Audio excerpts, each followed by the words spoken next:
Então todo o tempo, muito obrigado. Todo o tempo ela vai é, ah, incentivar, né? Todas as semanas vai incentivar as crianças com relação a missões. E aí ela está preparando para que no último dia as crianças façam duas coisas. Vai ter uma festa missionária na parte da manhã. As crianças virão vestidas, né? Caracterizada por algum país. E também elas vão fazer uma apresentação, uma música, alguma coisa assim. E às vezes algum pai, algum avô fica bravo com ela, né? Ou já ficou com algum responsável pelo Ministério Infantil, porque a sua criança não apresentou aqui. Mas minha filha não foi, meu neto não foi lá na frente. Mas não dá, né? Porque se o seu filho vem só no último dia, não ensaiou, como é que ele vai cantar? Então tem que fazer o quê? Tem que trazer o filho todos os dias, né? Na verdade, todos os domingos de ensaio. Aí ele vai cantar, vai ficar bonitinho lá. Passou demais aqui, né? Vai ficar uma coisa igual ficou aquela musiquinha que eles fizeram dos livros da Bíblia. Você viu que estava bem ensaiadinho. Tinha uma ou outra ali que estava perdidinha, mas a maioria estava bem ensaiada. Então, sugiro que, sim, não, vou fazer um esforço, vou ir, não vou marcar nada no domingo, se marcar, vou marcar para um outro horário, para que a gente você não tem, ela não tem que dizer não, você vai ficar bravo com ela, mas na verdade a culpa nem é dela, né? Coloca o filho que só veio no dia da apresentação para apresentar, e aí não... Ele fica até assim, meio... vamos apagar esse trem aqui. Acho que ele não quer apagar, não. Alguém quer tentar para mim? Tenta para mim, Diego, fazendo favor, apagar esse negócio aqui, essa TV. Você alcança? O Adson está aí. Para isso que serve o controle, vocês viram, né? O controle serve para apertar o botão. Aí. Obrigado aí pela dica. Certo, nós estamos aí então no período, né, pós-dilúvio. Essa é uma foto, uma das fotos aí do Monte Ararat, né, que para desilusão de muitas pessoas, ele não fica lá em Jerusalém, né? Ele fica no Irã. Na verdade, não no Irã, né? Fica na Turquia, o Monte Ararat. Deixa isso aqui para cá. Tá? Obviamente não tinha todo esse verde que você está vendo, porque essa foto é uma foto atual, mas para ter uma ideia de como a arca parou bem alto. Você pode perceber pela própria geleira, né, e o contraste de verde, que o lugar lá em cima era bem frio. Ou é bem frio, bem fácil, bem difícil de acessar, quase inacessível. Mas isso não é tão importante para a nossa história, né? Como é que termina o dilúvio, né? Ou começa uma nova era? A terra estava vazia, então havia 8 pessoas, um par de cada cabeça de espécie de animais, deve dar uma vírgulazinha ali, né? 14 animais imundos e 14 puros. E ainda mais um elemento aí complicado. A presença do pecado continuava ali. Muito bem, vamos passar para frente aí. E vamos olhar algumas semelhanças que vão sendo apresentadas por Moisés no texto, e a relação disso com o propósito para o qual ele escreve essa história, ele seleciona essa história de continuidade. Aí, muito bem. Nós estamos em Gênesis 9. Passou o dilúvio, tá? Tratamos aquela questão lá do sangue, bem rapidamente.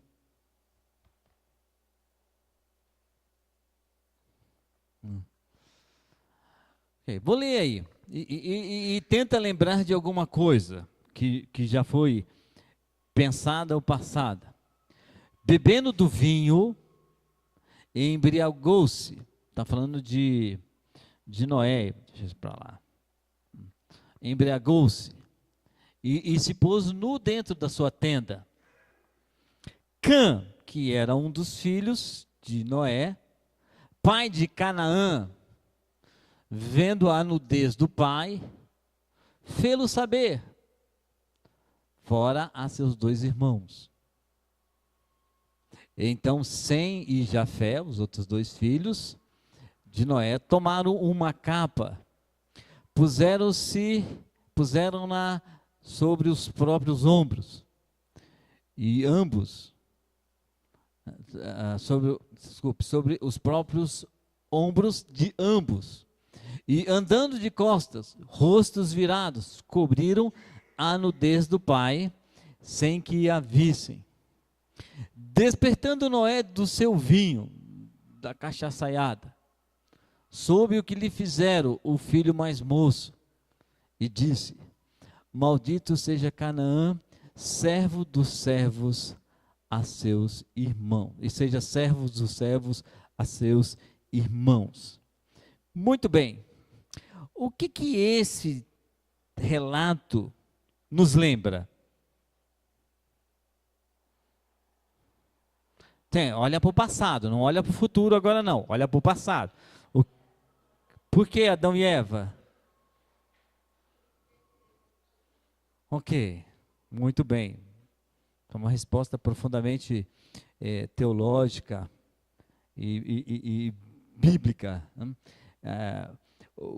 Quando Adão e Eva perceberam que haviam feito uma coisa muito errada, mas qual foi o sinal, qual foi a evidência? Carmen falou. Eles perceberam que estavam nus e se envergonharam. Né? A mulher come do fruto, dá para o marido. Então, a ordem era para o homem, não para a mulher, não comer do fruto. Então, até então, quando Eva come, embora seja rápida a cena ali, mas nada acontece até que o homem a come. E aí, quando ele come do fruto, eles percebem, né, que estavam nus e se envergonham. Alguma coisa muito errada aconteceu aqui. E tiveram medo.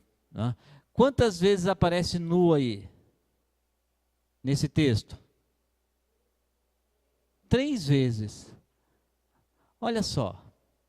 Abriram-se então os olhos de ambos, Adão e Eva, e percebendo que estavam nus. E chamou o Senhor Deus ao homem e lhe perguntou: Onde estás? Ele respondeu: Ouvi a tua voz no jardim, e porque estava nu, tive medo e me escondi.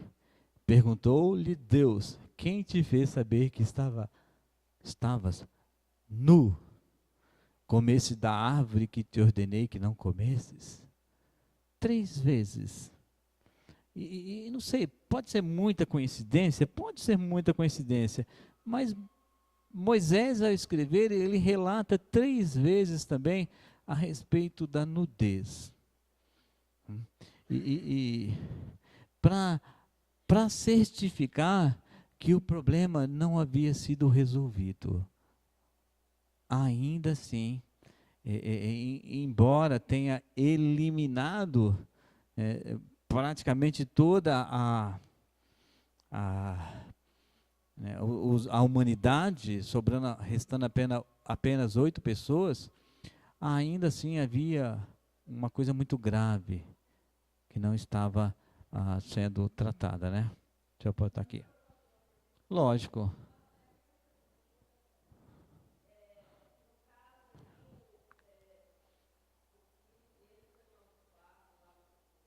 Cã.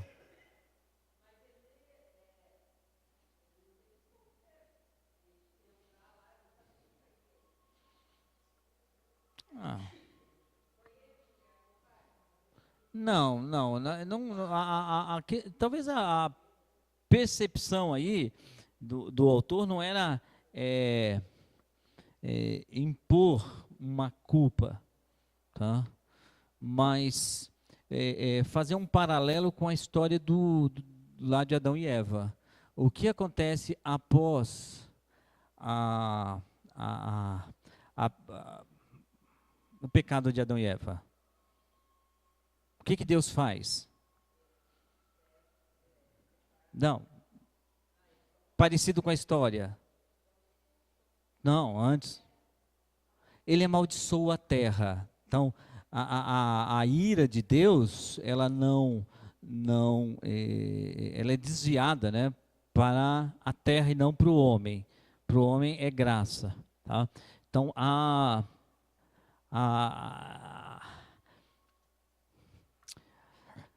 eu não sei que palavra que eu usasse, se eu for usar uma palavra, depois você vai ficar falando que eu falei que não devia, né? Mas de certa forma, né, para Deus não jogar toda a sua ira em cima de Adão, tá? Que Adão não suportaria, Deus joga a sua ira na terra.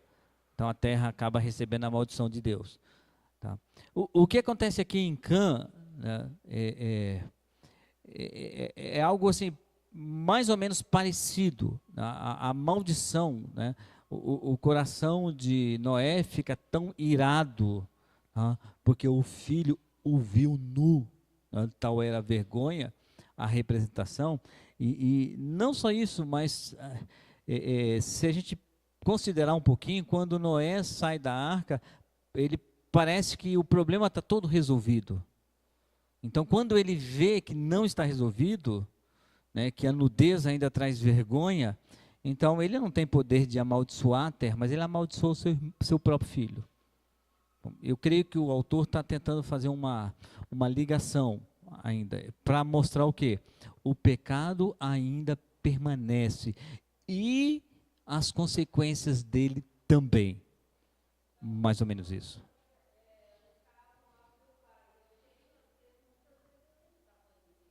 Uhum.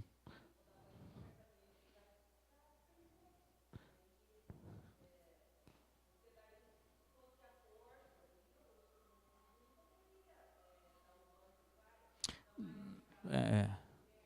O que eu quero que você entenda, Graça, é que naquele momento, né, eles não estão falando de proibição, Deus não falou nada de proibição de não ver nudez. Naquele momento, a nudez lembrava e representava Gênesis 3. Tá? Não tem nada a ver com nudez, de ver alguém nu, tal, essas coisas assim. Mas quando Noé percebe a situação em que o pecado prevalecia, a mesma coisa que acontece lá em Gênesis 3 com Adão e Eva, então ele e amaldiçoou seu pai. Não tem nada a ver com nudez, com o conceito de nudez que nós temos hoje. Tá? Pode tirar isso da cabeça, sossegado, tá?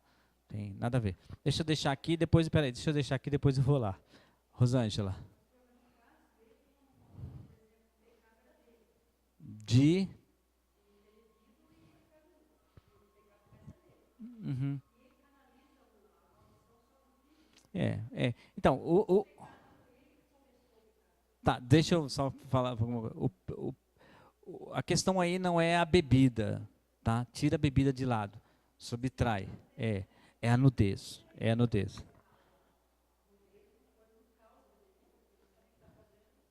Tomou uns gole e tal, tal. Sim, mas a maldição que ele roga em cima de Cã, ela não está relacionada a nada à bebida. Pensa nisso, você tem que desassociar. Relacionada. Aham. É. Se for olhar desse ponto de vista, ele tinha que fazer uma auto-maldição, né? Eu me amaldiçoo por causa da minha cachaça, né? Mas deixa a gente continuar aí e ver como é que isso vai se desdobrar. Tá bom, irmãos? Ok, lá atrás. E depois aqui na frente. Pois não. O João Carlos primeiro.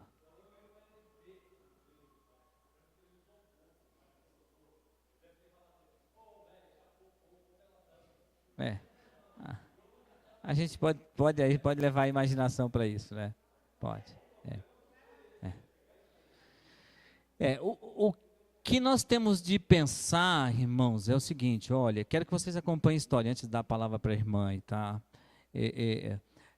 Fazer essa associação entre Gênesis 3, onde a nudez mostra o pecado e o pecado recebe maldição, com uma nova etapa, onde a nudez revela que o pecado ainda permanece. E uma vez que o pecado permanece, a maldição ainda permanece. Tá? Essa é a analogia muito óbvia que Moisés está fazendo aqui. E principalmente pelo desdobrar da própria história. Irmã Vicentina. Não, pela nudez mesmo. Foi pela nudez, pela nudez. Que foi mais. Tem nada a ver com fofoca, não. Uma teoria. Estamos cheios de teorias.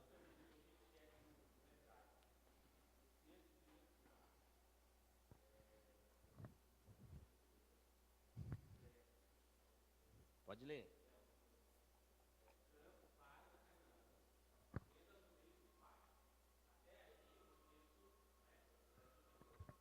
Ok, deixa eu achar aqui. Uhum.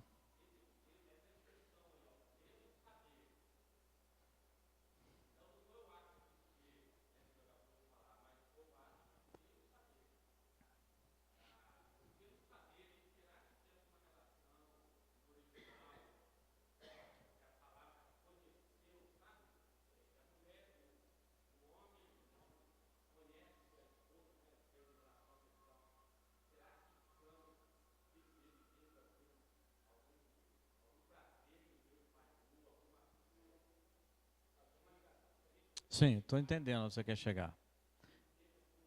Uhum.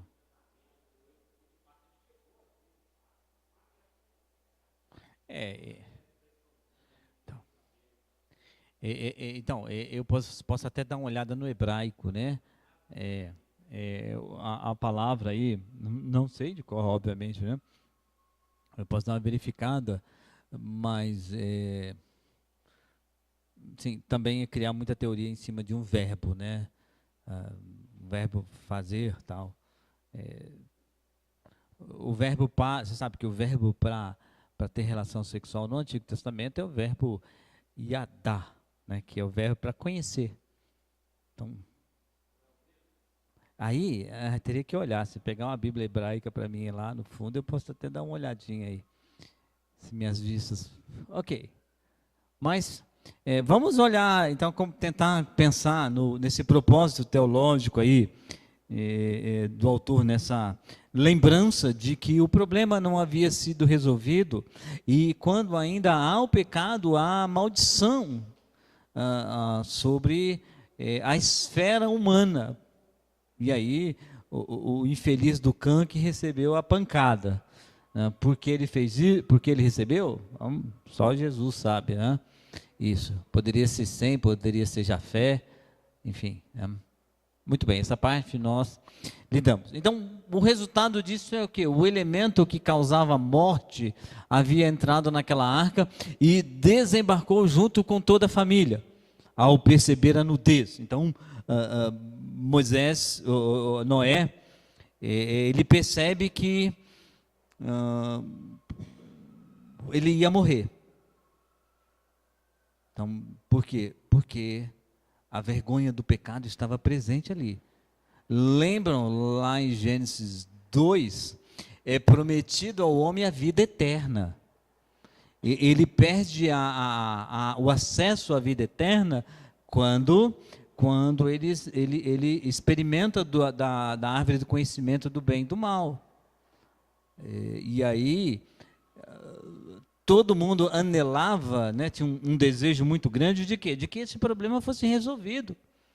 Afinal de contas, quando a gente lê as genealogias lá no capítulo 5, e viveu tantos anos e morreu, e viveu tantos anos e morreu, e viveu tantos anos e morreu. E Noé é o único que não aparece naquela genealogia. Por quê? Porque toda a turma morre, ele entra na arca com seus filhos e desembarca no mundo novo, mas Ah, mas ele logo percebe que ia morrer também. Então isso é grave. Isso produz muito mais aquela sensação de frustração, de desespero, né? Porque afinal de contas, uma questão muito séria ainda não havia sido tratada.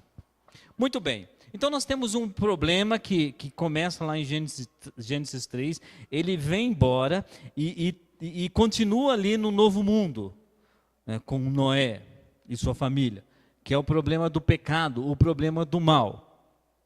E eu tenho essa perguntinha aqui, já que vocês gostam de polêmica, né? Por que Deus não poderia eliminar o mal naquele momento?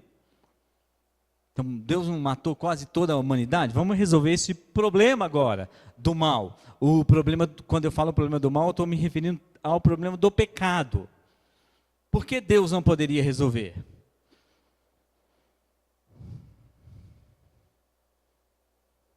As pessoas não perguntam para vocês, assim, na rua, em algum lugar? Nossa, trouxe toda a minha biblioteca. Deixa eu fazer uma pesquisa aqui. Não sei se vai dar tempo de mexer, mas deixa aí, vamos ver se... as pessoas não perguntam, mas se Deus é todo poderoso, por que Ele não pode resolver o problema da maldade no homem, do pecado? O que vocês respondem para eles? Então, isso aí não ajuda bastante. Deus não pode enfiar a mão lá e puxar o pecado? Mas vocês estão me confundindo. Mas tem o livre-arbítrio.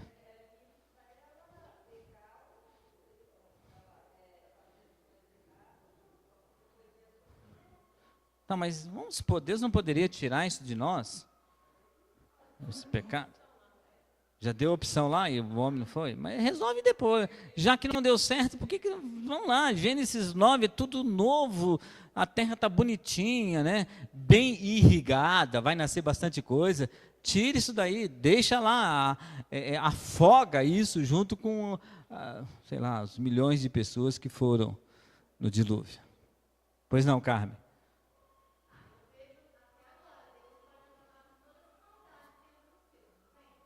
Pode.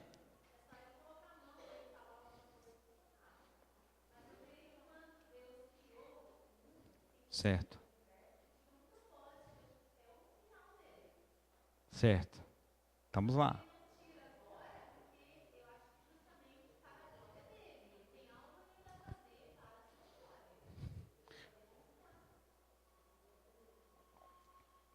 Estou pensando numa razão lógica agora. Não tem lógica. Como que seria uma maneira fácil de eliminar o mal da terra? Essa é uma resposta lógica. A maneira rápida e fácil de eliminar o mal da terra é eliminar o agente do mal. Hã? Mas poderia ter eliminado tudo. Essa é uma questão, olha. Duas maneiras de eliminar o mal. Duas possíveis. A primeira delas é exterminar o portador dele. Então, quer resolver? Vou matar todo mundo. Os 7 bilhões de pessoas. Você poderia ter feito. Era mais fácil. Só deixou 8, mano. 8 em milhões? Começar pela esquerda. Depois vai para o pessoal da direita. Não, mas se você quiser resolver o problema do mal, aqui, você compra uma arma e mata os 7 bilhões de pessoas que tem na Terra, certifique que todos estão mortos e depois você dá um tiro em você mesmo. Acabou. Essa é uma maneira. Então, a maneira de exterminar o mal, de eliminar o mal, era acabar com a humanidade, inclusive os 8 que ficaram. A outra maneira era exterminar a fonte do mal. Aí que é joia pensar. Qual é a fonte do mal? Nós estamos falando do portador e da fonte. São situações diferentes. Qual é a fonte do mal? Satanás.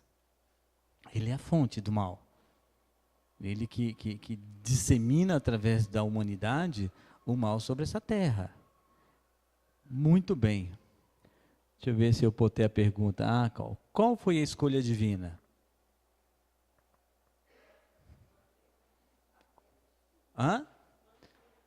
Ok. A escolha divina, não? Ele tinha duas opções. Ou eu elimino o portador do mal, que é o homem, o agente, ou eu elimino a fonte do mal, que é Satanás. Tá. Então, a opção de Deus, né, é aqui, Gênesis 3,15. Vamos ler de novo lá, sempre voltar a esse versículo. Porém, inimizade entre ti e a mulher, entre a tua descendência e o seu descendente. Este, o descendente, te ferirá a cabeça. Como se mata uma serpente? Não se mata pelo rabo, se mata pela cabeça.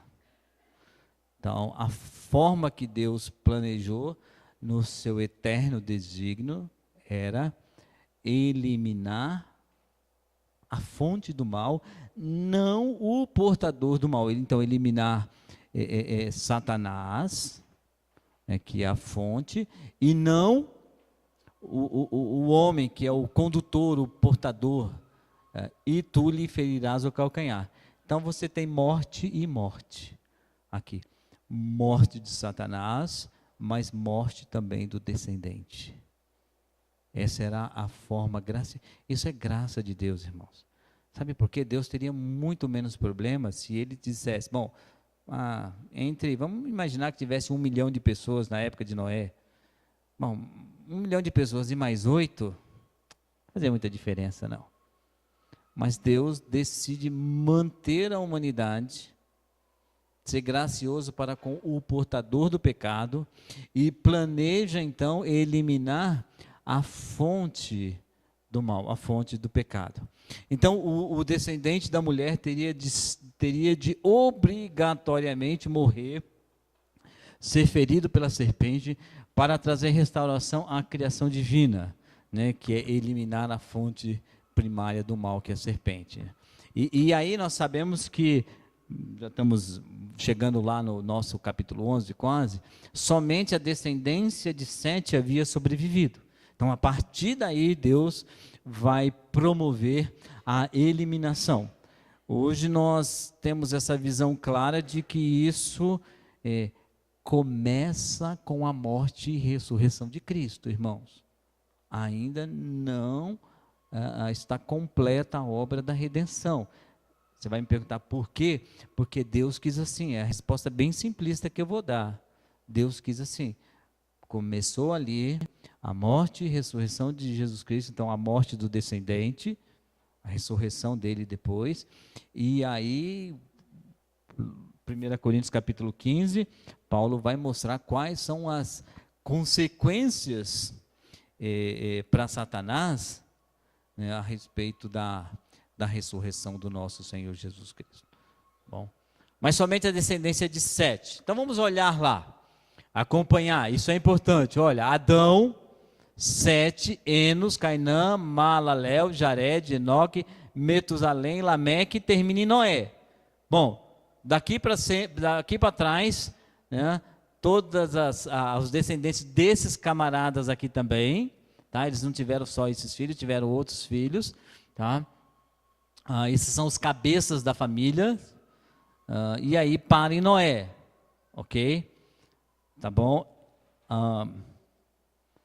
Noé passa lá, aquilo é capítulo 5, capítulo 6, 7, 8, 9, o dilúvio, e Noé aparece aqui no capítulo 10, 1 de Gênesis. São estas as gerações dos filhos de Noé.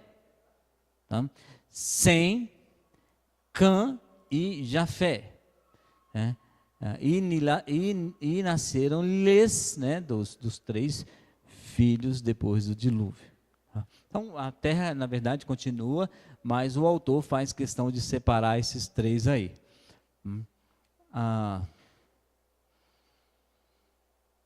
Se você quiser acompanhar na sua Bíblia em Gênesis 10, você pode dar uma olhada, porque eu peguei os versículos-chave. Você vai ver que eu vou pular alguns aqui, ó. Tá? A Sem, que foi pai de todos os filhos de Éber, os filhos de Sem são Elão, Assur, Arfaxade, Lud e Arão. Tá? Então, Arfaxade gera Salá, Salá gera Éber, a Éber nasceram 2 filhos. Um teve o nome de Peleg e o outro eu não lembro aí, mas está aí. Tá? Mas eu quis separar o Peleg. Ok? Olha só. Peleg gera Reu, Reu gera Serug, Serug gera Naor, Naor gera Terá e Terá gera Abrão. Olha o caminho que Moisés está fazendo, separando essas genealogias. Para aqueles que falam genealogia só para falar que o povo morreu, não, o autor colocou ali e ele está levando a história. E ele está dizendo, olha, Adão é pai de Sete. Sete é pai de Noé. Pai assim, pulando um monte, tá, gente? Noé é pai de Sem. Sem é pai de Abrão. Está todo mundo na mesma linhagem. Então, a minha palavra em que o descendente que vai eliminar a fonte primária do mal através da sua morte, prevalece. Está sendo conservado. Não apareceu ainda, vai aparecer. E aí nesse meio, né, nesse meio todo aí de geração, de dilúvio, os filhos de Noé recebem a mesma ordem, né? Na verdade, Noé recebe a mesma ordem de Adão. Né? Adão, uma das ordens era: Adão, seja fecundo, né? Seja fértil, crescer e multiplicar e encher a terra. Quando Noé sai da arca, Deus faz uma aliança com ele e fala para ele, está lá no capítulo 9, seja fecundo, enchei, multiplicai a terra. E vamos olhar então. Abra sua Bíblia então 10, se não tiver lá, já. E vamos ver como se cumpre isso aí. Gênesis capítulo 10.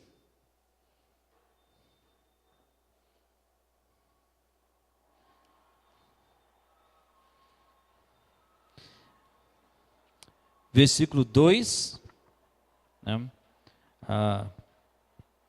2 a 5 lá, né?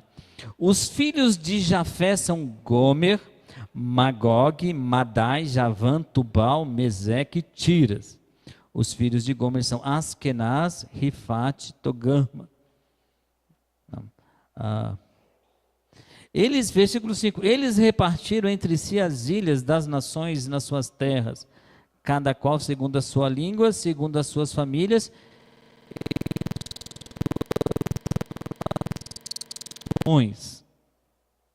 Depois vem no versículo 6, né? Então o que acontece?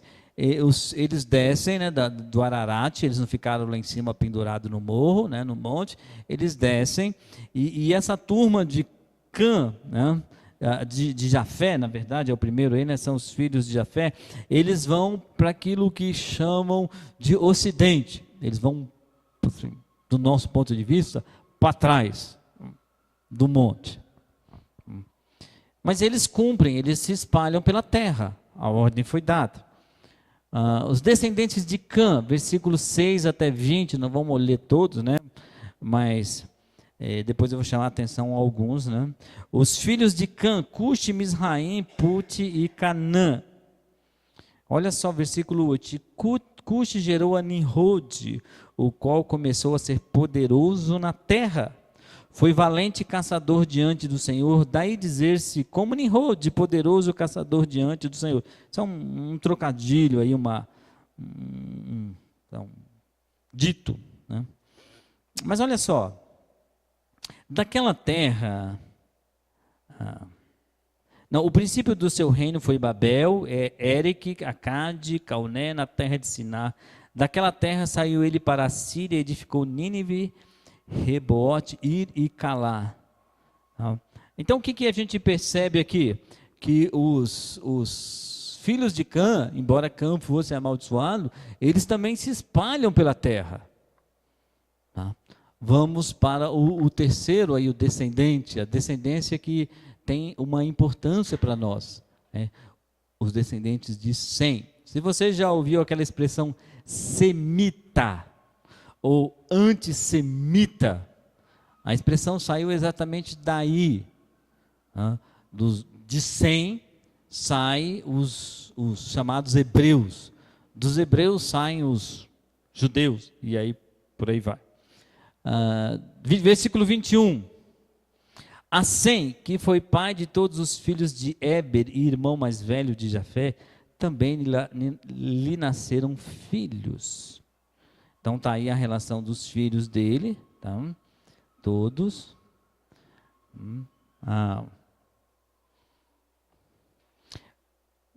Até o 32, a gente não precisa ler mais nome, tal. E aí só o versículo 30. E habitaram desde Messa, indo para Cefar, montanha do Oriente. Então a turma de Sem foi para o lado oposto da turma de Jafé. Tá? Depois eu vou mostrar um mapinha para vocês. Aí. Agora olha só, começa no capítulo 11 a Torre de Babel. Alguns acham que a Torre de Babel foi construída pelos filhos de Cã, mas tudo indica que não. Ora, em toda a terra havia apenas uma linguagem e uma só maneira de falar. Irmãos, quando se fala de toda a terra, isso é um termo comum no hebraico. É uma generalização. Toda a terra é generalização. Ele está falando todo esse pessoal aqui. Né? É como se nós disséssemos, todo mundo veio na igreja hoje à noite. Eu estou dizendo que todo mundo quem? Do pessoal da nossa igreja, da nossa comunidade. Não vem nenhum chinês, japonês aqui. Então nem caberia. Mas é uma generalização. Então essa generalização se refere aos filhos de Sem. Sucedeu que, partindo eles do Oriente, deram como uma planície na terra de Sinar e habitaram ali. Vamos lá, eles se espalharam pela terra, mas pararam em Sinear. Ficaram ali parados. Então, mas a questão não é parar em Sinear, é o que eles encontraram em Sinear, que é mais importante a gente saber. Está aí, visto um pouco mais de perto, o pico, né, um dos picos da montanha, de onde a arca parou, não é bem assim, né, mas... ok, e aí vamos para o mapa, aqui. Aqui, atualmente, irmãos, é a Turquia, tá? Aqui foi onde está o vermelhinho que você está vendo, foi onde a arca parou, né? Está escrito Ararat aqui. Aqui é o Iraque, tá? Aqui para baixo, a Síria, Israel fica para baixo aqui, ok? Então, um pouco maior, né? A Jordânia aqui, onde a Jaqueline está, a Turquia aqui, ó, a arca parou bem aqui, aqui está o Irã, Iraque, todas aquelas terras, Arábia Saudita, o Egito, todo aquele lugar maluco lá, né? A Europa para cá. O que aconteceu? Os filhos, deixa eu ver se no próximo mapa eu dou a direção, ok, mas deixa eu dar um pouquinho nesse aqui. Os filhos de Jafé vieram para cá, ó. Os filhos de Jafé vieram para cá. Os filhos de Cã, que acho que eram mais preguiçosos, desceram ladeira abaixo. Aí nós vamos descer, mas tem descida aqui, tá, irmãos? Mas vieram para cá, vieram para o sul. E os filhos de Sem vieram para cá, para essa direção aqui. Tá? Então eles estavam aqui, cada um pegou um rumo diferente. Cumpriram exatamente Gênesis capítulo 9. Tá? Cumpriram em parte. Então dá uma olhada aqui, ó, nesses três. Qual foi o problema dos filhos de Sem? Qual foi o problema? O que eles encontraram lá? Eles encontraram água logo. E não era um mar tão pequenininho como esse aqui. Haja vista que há alguns anos a terra estava toda inundada. Tá? Mas os filhos de Jafé vieram embora, encontraram bastante espaço aqui. Os filhos de Cã desceram e dominaram essa parte. Aqui é Ur dos Caldeus, para vocês terem uma ideia, nessa região aqui, ó, bem embaixo. Tá? Aqui tem aqueles dois rios, ó, rio não está mostrado aqui, mas tem um rio que segue chamado Tigre e o outro Eufrates, tá? Então, a turma chegou, andou alguns metros e encontraram água. Agora, ninguém lembrou de pegar umas madeiras lá, né, da arca, para atravessar o rio aí, ou pegar um pedaço da arca. Qual que é a solução para eles agora? Ok, é isso mesmo, ó, né? Aqui mais um mapinha e tal. Mas a solução dos camaradas era o quê? Descer. Então eles estavam aqui e desceram. Quem que eles encontraram aqui? Quem? Ó, os filhos de Jafé vieram para cá. Os filhos de Cã para cá. Os de Sem para cá e resolveram descer. Quem eles encontram aqui? Encontraram Canaã lá.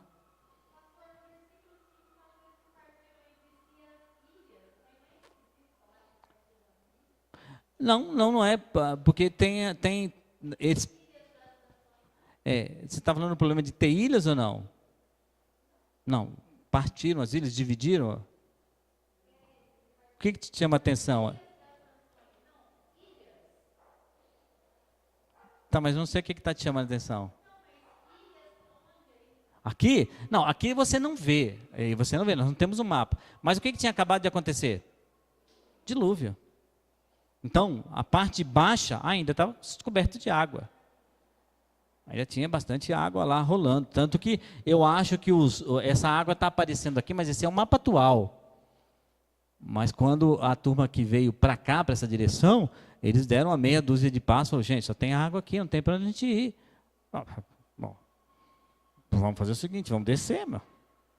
Melhor coisa, vamos para o sul.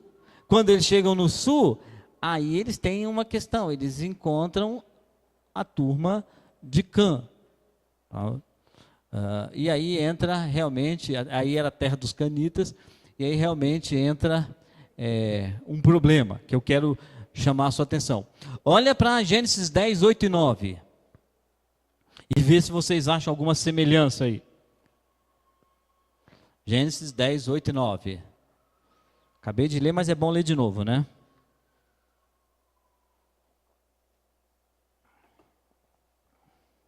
E depois lê Gênesis 6, 4. Alguma semelhança?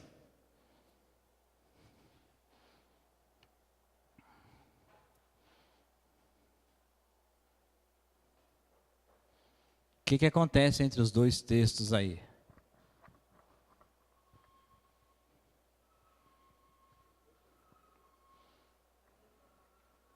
Oi?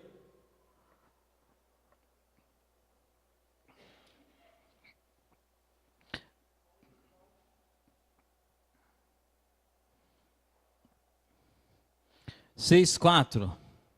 Ora, naquele tempo haviam gigantes na terra também depois, quando as filhas de Deus possuíram as filhas dos homens, os quais lhe deram filhos, esses foram valentes, varões de renome na antiguidade. Não, o autor não queria só dar um dado histórico, ele queria mostrar da onde vinha o problema da violência na terra,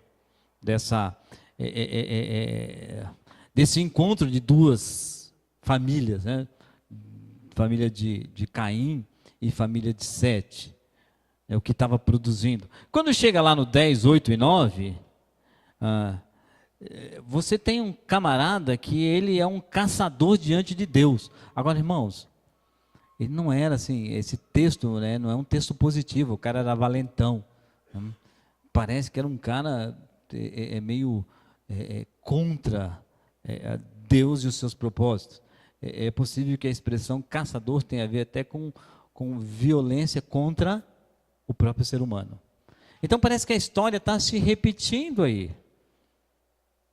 Opa, tem um problema. Eu acabei de eliminar a humanidade toda em função da sua violência. E o que os homens estão fazendo? A mesma coisa. Olha Gênesis 11, 4.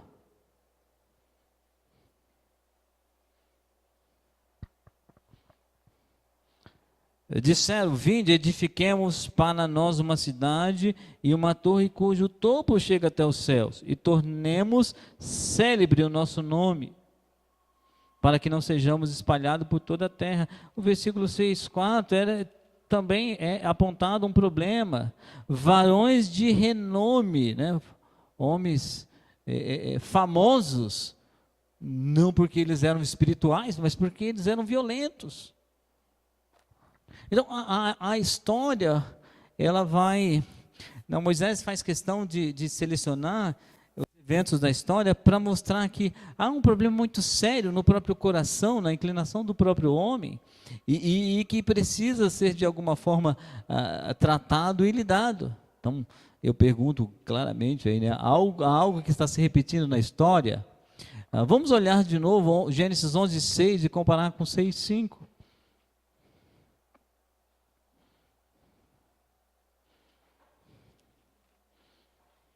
Gênesis 11:6. E o Senhor disse: eis que o povo é um, e todos têm a mesma língua, isso é apenas o começo. Agora não há restrição para tudo que intentam fazer. Não é uma palavra assim de elogio a essa turma aí, que estão numa comunhão muito gostosa lá na arca. Na arca não, na Torre de Babel. Mas há um problema se levantando, parecido com aquele pessoal que estava com os dias contados para o dilúvio. Olha 6:5, viu o Senhor que a maldade do homem se havia multiplicado na terra e que era continuamente mal todo o desígnio no seu coração. Não tinha nem secado a lama do dilúvio, a turma estava repetindo, né, o mesmo problema lá. Duas gerações se encontram, homens valentes saem da turma de Cã, né, homens caçadores, diante de Deus. Essa é uma expressão de afronta, não de elogio. Tá? E começam a se juntar e falar: agora a gente vai fazer um negoção aqui, ninguém vai poder contra nós mais. Mesma coisa lá em Gênesis 6:5, capítulo 6. Duas gerações se encontram, de Sete e de Caim. Nasce dessa geração homens guerreiros, homens valentes, e que Deus chegou e falou: olha, não tem mais controle, está uma maldade descontrolada, eu tenho que interferir na história. Muito bem. Então é possível perceber aí duas preocupações de Deus. Então, depois você lê o trecho da história, porque eu estou tentando ver mais o aspecto que a gente não costuma ver, né? O primeiro, né, quando Deus realmente confunde a língua dos homens, não é para fazer as nações, cada uma com uma língua, saiu de lá o português, o inglês, o francês e outro lá. Mas uma das preocupações de Deus é quando ele confunde a língua para que os homens não consigam mais se comunicar e construir a arca, é frear a maldade, que ele fez lá em Gênesis 6, e que ele faz agora em Gênesis capítulo 11. Para não eliminar, né, para não chegar a um ponto de um autoextermínio. Lembra, eu falei isso na aula sobre Gênesis 6, um autoextermínio do homem. Eles iam se destruindo, né, aos poucos. Aí. Então, frear o crescimento da maldade. E a outra preocupação sempre é preservar a linhagem do descendente, que eu chamo aqui de linhagem messiânica. Eles não tinham essa ideia de messiânico, mas eles tinham assim, o conceito muito forte, a esperança muito forte de que apareceria em algum momento um descendente, e esse descendente ia lidar com a questão primária do mal, né? Tirar toda a maldição da terra, libertar o povo da opressão do pecado. Então Deus tem essas duas preocupações: frear o crescimento da maldade e preservar a linhagem messiânica com relação ao evento do dilúvio. Agora eu quero ler o evento do dilúvio. Então abre sua Bíblia lá em Gênesis capítulo 11 e nós vamos ler e tirar alguns, para quebrar alguns paradigmas nossos. Ora, em toda a terra havia apenas uma linguagem e uma só maneira de falar. Sucedeu que partindo eles quem os descendentes de Sem, do Oriente, porque eles saíram do Oriente, encontraram água, deram como uma planície na terra de Sinar. Quem estava em Sinear, né, o Sinar? Estava já a turma dos canitas. Então, e habitaram ali. E disseram uns aos outros: vinde, façamos tijolo e queimemo-los bem. Os tijolos serviram de pedra e o betume de argamassa. Disseram: vinde, edifiquemos para nós uma cidade e uma torre cujo topo, o top que está aí, né, chegue até aos céus, e tornemos célebre o nosso nome. Então todas as pessoas vão olhar e falar: olha, aqueles caras lá são fera. Para que não sejamos espalhados por toda a terra. Isso é uma confrontação direta ao que Deus falou: espalhe por toda a terra, enche a terra. Então desceu o Senhor para ver a cidade e a torre que os filhos dos homens edificavam. E o Senhor disse: eis que o povo é um, e todos têm a mesma linguagem. Isto é apenas o começo, agora não haverá restrição para tudo o que intentam fazer. Vinde, desçamos e confundamos ali a sua linguagem, para que não entendam nem a linguagem de outro. Desta maneira o Senhor os dispersou dali pela superfície da terra, e cessaram de edificar a cidade.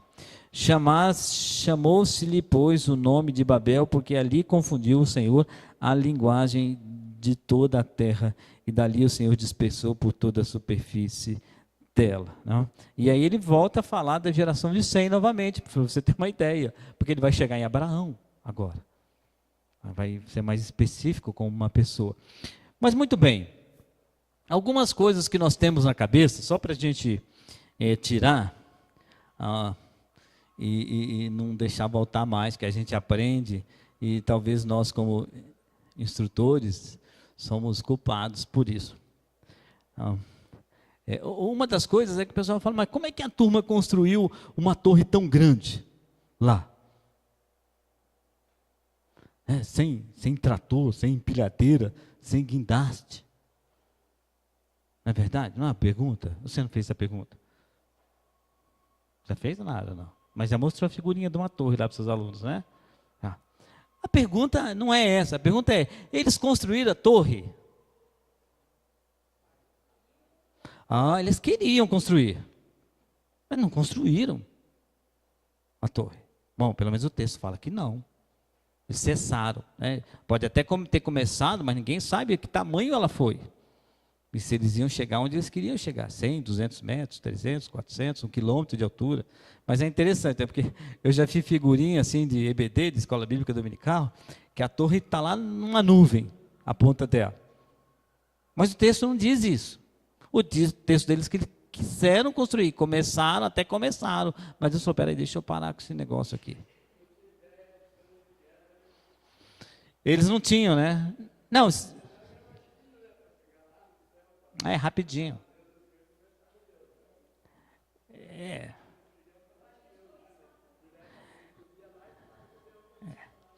Eles começaram, mas não sabem até onde eles construíram, irmãos. Eles podem ter construído uma torre de 200 metros? Podem.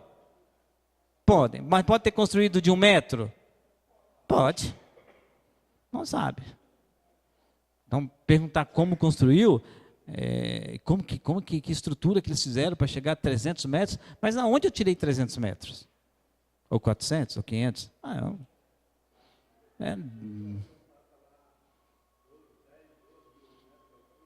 12 mil metros. Eles tinham intenção, começaram, mas não sabe se eles não saíram do alicerce, né? Começaram a cavar o buraco para fazer as sapatas lá e...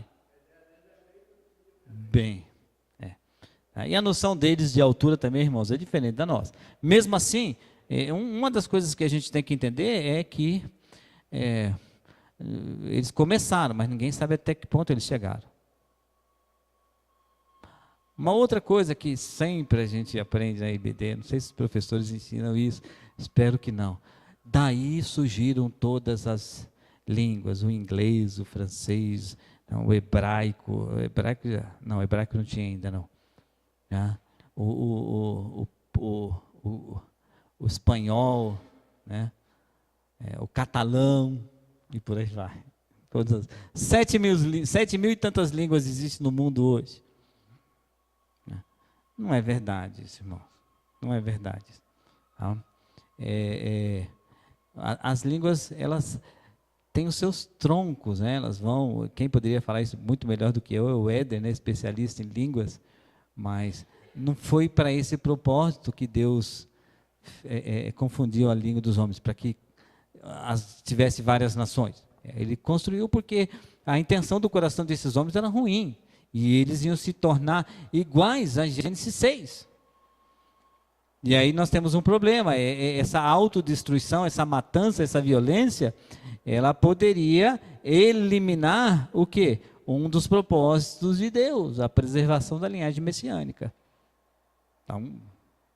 Então quando você for dar aula, você pode falar, Deus confundiu as línguas, né? E eles começaram a falar língua, mas ninguém sabe quantas línguas. E não sabemos, quando se tem mais informação, você sabe que o português não veio dali, né? Nem o inglês e tal. Então, ok? Beleza? Alguma outra dúvida que surge? Não? Então vamos continuar, né? A linhagem prometida, ela não foi maculada pela união dos filhos de Deus. Isso eu estou lembrando, né? Descendentes de Sete com as filhas dos homens, descendentes de Caim. Mas preservadas por homens como Enos, Enoque, Lameque e Noé. Então Deus tinha, Moisés vai mostrando como Deus preserva uma linhagem, para que dessa linhagem venha o Redentor. Quando ele não sabia, mas viria o Redentor. Esse povo, né, os judeus, eles vão viver a sua história, né? Os mais sinceros, os mais piedosos, tem uns que não estavam nem aí para nada mesmo, mas eles viviam com base, tanto que quando Jesus leva um menino para Simeão, tô certo, né? Ele fala, despede o seu servo em paz, porque os meus olhos viram o Redentor. Está em Lucas, né? Então, você vê que ele tinha essa esperança ardente no coração dele. Sim. Sim, senhora.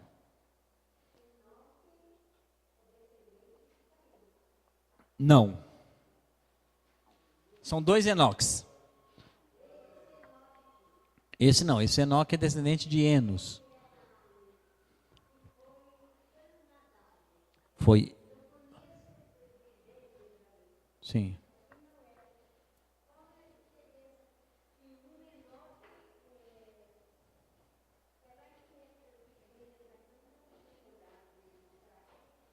Tá. Essa aula, sim. Essa aula até o Ricardo falou, deu essa aula, e ele disse, irmãos, olha, esse Enoque aqui e esse Lameque não são os Enoques, o Enoque que andou com Deus e o Lameque que é pai de Noé. Oi.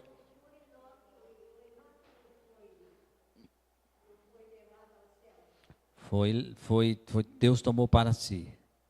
Foi.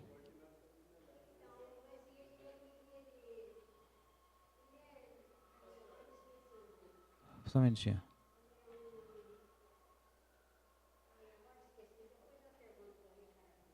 Tá, mas a dona Zilda falou, quando vocês leem nomes iguais na Bíblia, tá bom, não tem problema. Quando vocês lerem nomes iguais na Bíblia, não são as mesmas pessoas, tá? Cuidado, Por exemplo, você lê lá aqui em Atos 5 que Ananias, ele é morto ali, né? Mas lá na frente, Paulo vai para a casa de quem? De um Ananias, não pode ser o mesmo.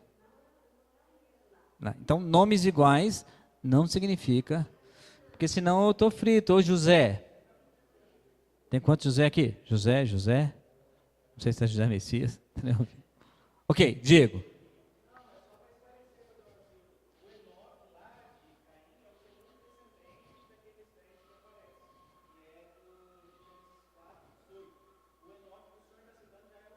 Sétimo, de Adão.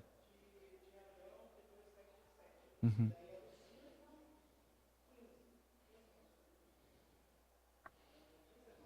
Uhum. Sim, obrigado. Aí está o texto aí, depois você pode perguntar para o Diego também, tá bom? Esse Enoque também é o Lameque, né? O Lameque aparece lá, que é aquele cara que mata, né, as pessoas, Caim. Mas não são pessoas, não são as mesmas pessoas. A ação de Deus ao confundir as línguas na Torre de Babel, ela alcançou esses dois propósitos teológicos. Quais são os propósitos? Vamos lá. Frear o crescimento da maldade, certo? E preservar a linhagem messiânica. Então, ok? Passando aqui, tá? Quando Deus confunde a língua, ele está deixando claro, o homem não vai fazer o que fez em Gênesis 6. Não vai, tá? E o outro propósito é, eu vou preservar essa linhagem. Eu tenho que chegar lá. Então, chegar lá quem? Aí... Então, sobre o descendente prometido, apenas sabemos que sua linhagem foi preservada por meio de Sem, nessa parte. Tá? O descendente prometido é semita. Então, vem aí dessa turma. Então, vamos olhar aqui. A revelação de Deus vai progredindo cada vez mais. Tá? Aqui.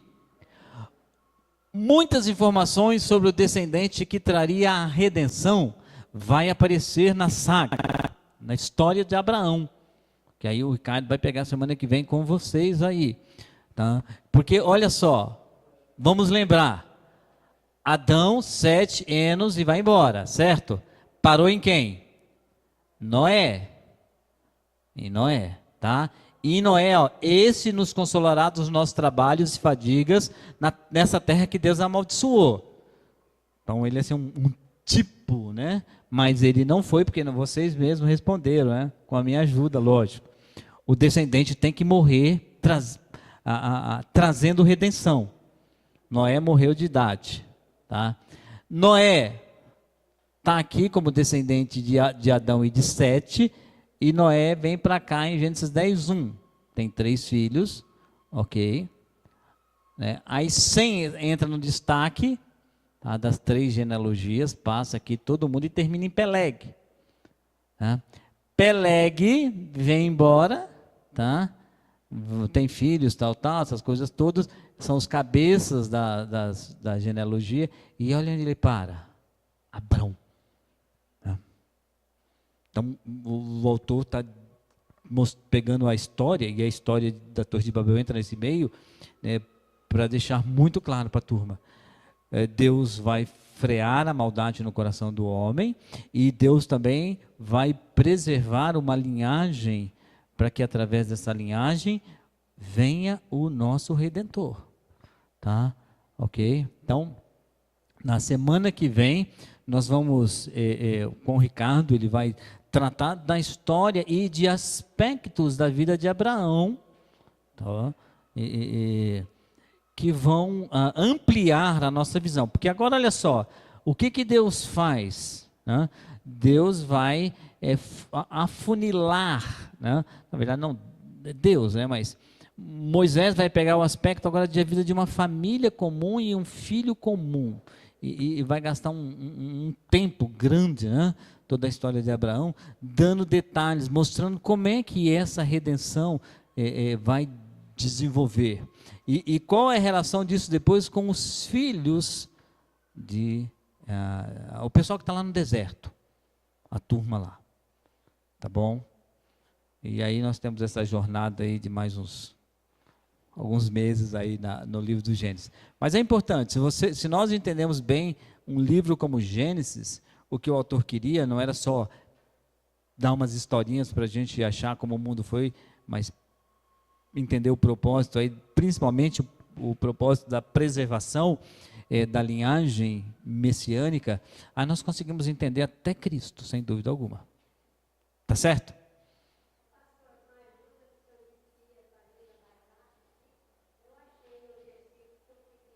Pode falar.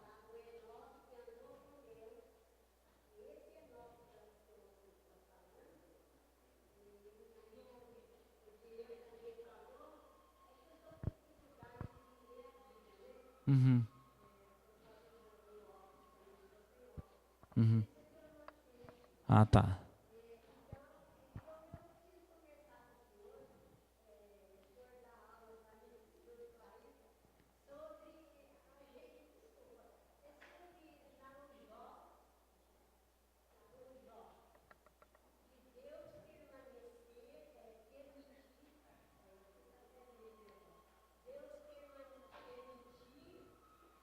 Uhum.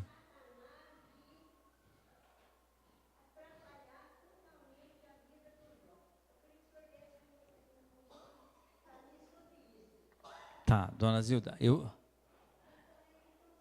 vou começar corrigindo a senhora, tá? Com todo o amor. Deus atrapalhar a vida de Deus deixar Satanás atrapalhar a vida de Jó? Ou será que não foi uma ajuda para a vida de Jó?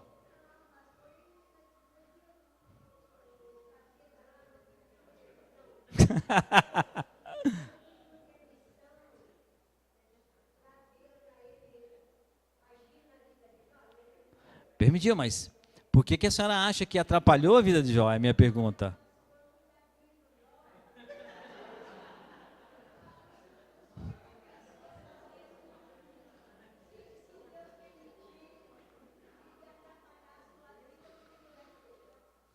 Dona Zilda,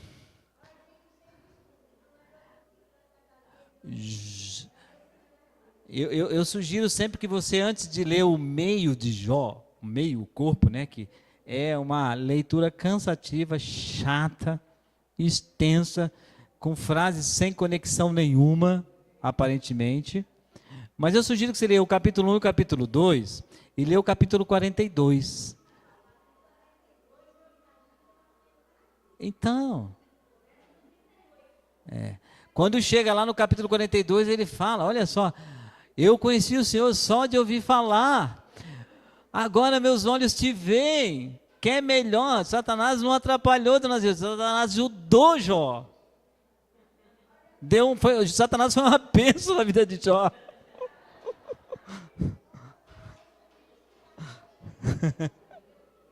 Mas bom.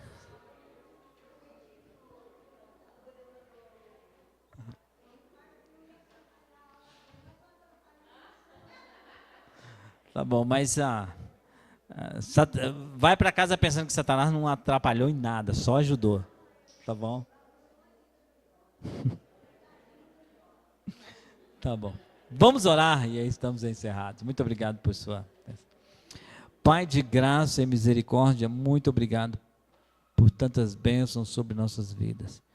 E que oportunidade nós temos aqui de olhar histórias como vimos hoje, aquela que vai ligar o dilúvio a Babel e que liga também a Abraão. Como a história teológica vai se desdobrando e mostrando com clareza que o Senhor graciosamente escolheu eliminar a fonte primária de todo o mal, que é Satanás, através do seu propósito eterno, e preservar, mesmo sendo tão pecadores, inclinados à maldade, mas preservar nós que somos condutores do pecado. Muito obrigado, Senhor, por isso. Isso é graça sobre graça, como João expressa lá, né? Em Jesus vimos graça sobre graça, como Paulo diz, onde abundou o pecado, superabundou a graça. Abra nossos olhos para a gente perceber isso, e aí não tem como não nos render em profunda adoração ao seu nome. Nossos corações não tem como não ficar tão abalados, tão comovidos, tão agitados, por causa da graça do Senhor sobre nossas vidas. Muito obrigado, ó Pai. Abençoe o seu povo. Dê misericórdia para nós. Abra nossos olhos para a gente contemplar a beleza da tua palavra. Eu oro por isso em nome de Jesus.